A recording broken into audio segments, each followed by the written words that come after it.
Bago po tayo magumpisa, gusto ko po magpasalamat sa lahat ng masugid na sumusubaybay. Marami pong salamat sa inyong lahat. Lalo na po sa mga solid subscriber.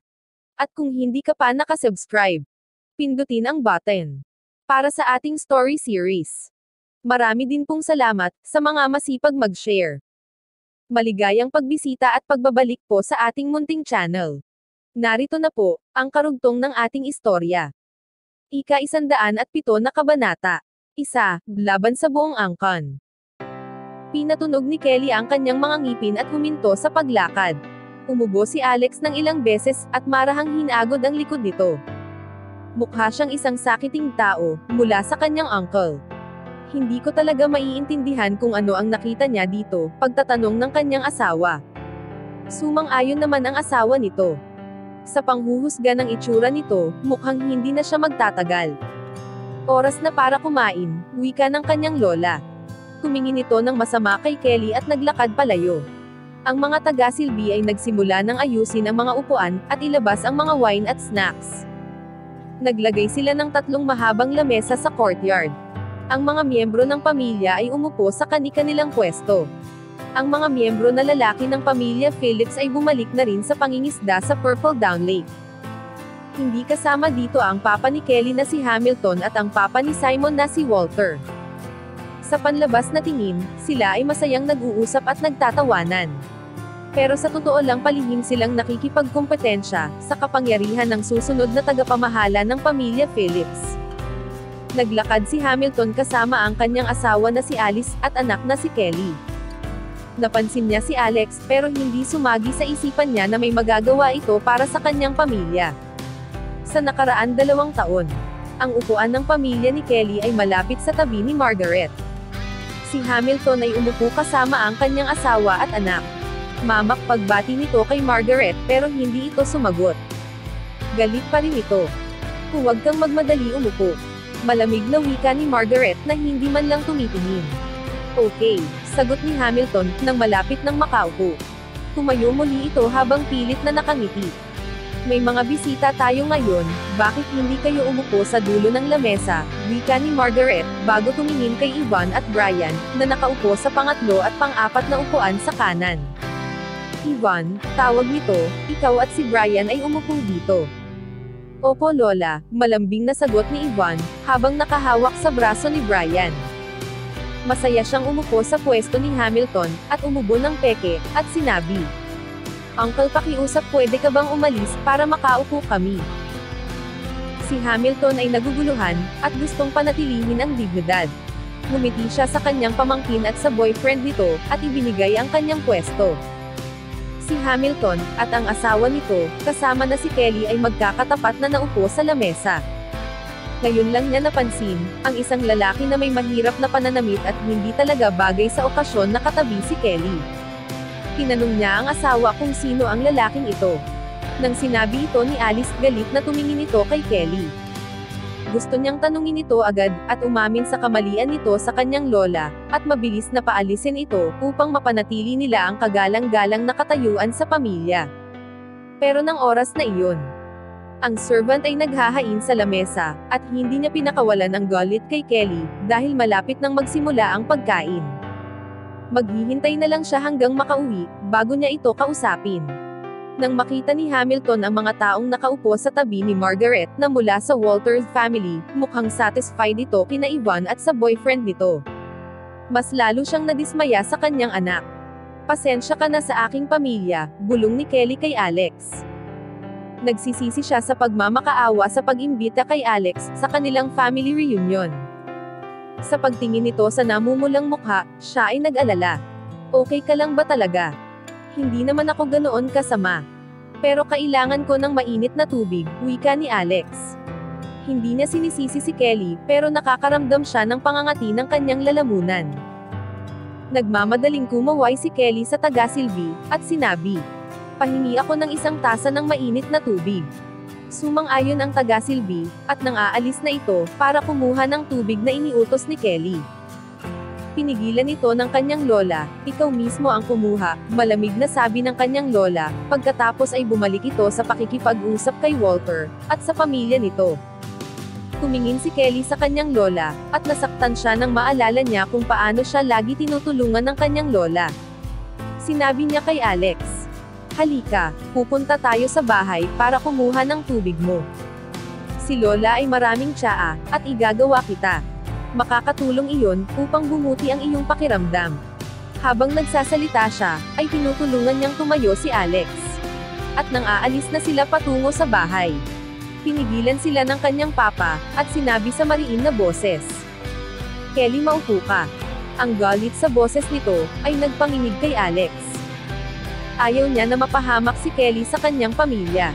Kaya mahinang sinabi ni Alex, "Ako na lang ang kukuha. Sasama ako, okay lang ba?"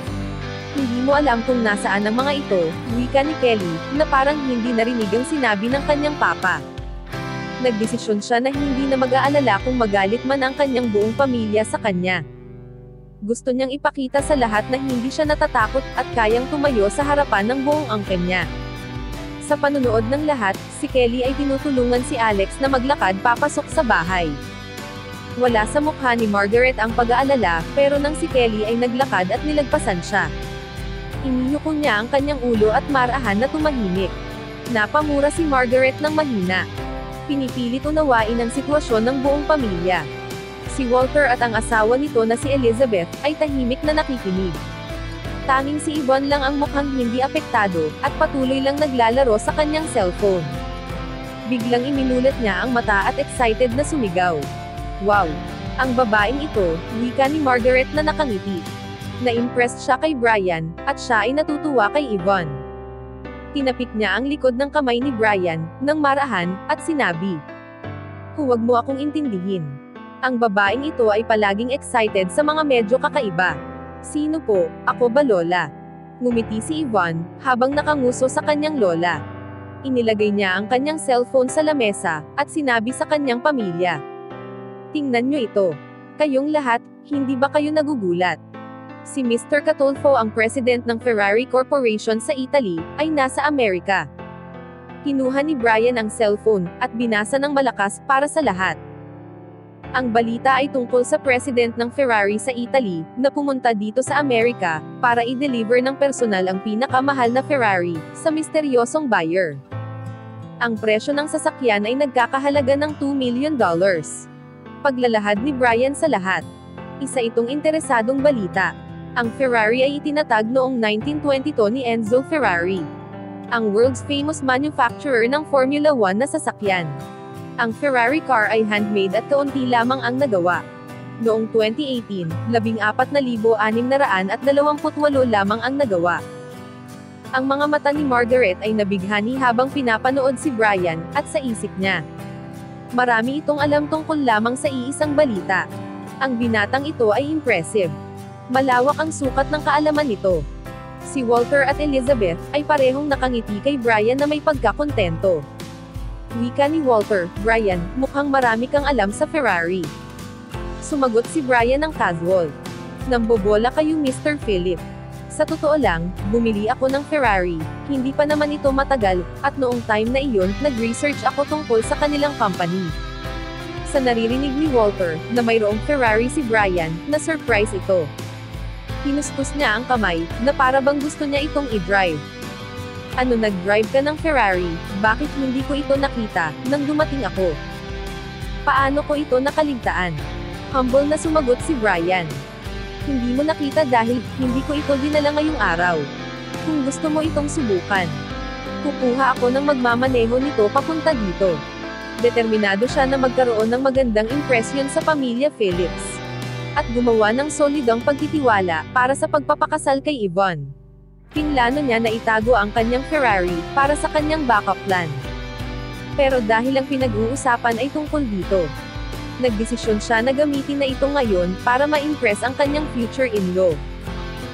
Excited na sumagot si Walter, "Pwede ba? Nagpapasalamat ako ng lubos kung makakakuha ka ng magmamaneho papunta dito. Masaya akong subukan ito kung ano ang pakiramdam na mag-drive ng pinaka-the best na luxury car sa buong mundo." Sobrang proud ni Walter sa kanyang magiging son-in-law. At gusto niya na madala ang sasakyan dito, para makita ng buong pamilya Phillips. Walang sino man ang nagmamay-ari ng Ferrari sa kanilang pamilya. Sige, sumang-ayon si Brian. Mabilis niyang tinawagan ng isang miyembro ng kanyang staff, at sinabi na dalihin dito ang kanyang sasakyan. Tahimik na pinapanood ni Margaret si Brian at tumatango. Isang kontento na mukha ang makikita dito. Ilang minuto lang ang lumipas. Ang taga-silbi ay nagsimulang maglabas ng mga plato ng pagkain, at inilagay ito sa gitna ng mahabang lamesa, para sa lahat. Inaalalayan ni Kelly si Alex pabalik sa lamesa, dala ang isang tasa ng tsaa. Nakainom na si Alex ng mainit na tubig, at medyo bumuti na ang kanyang pakiramdam. Naglakad sila pabalik sa kanilang pwesto, at umupo.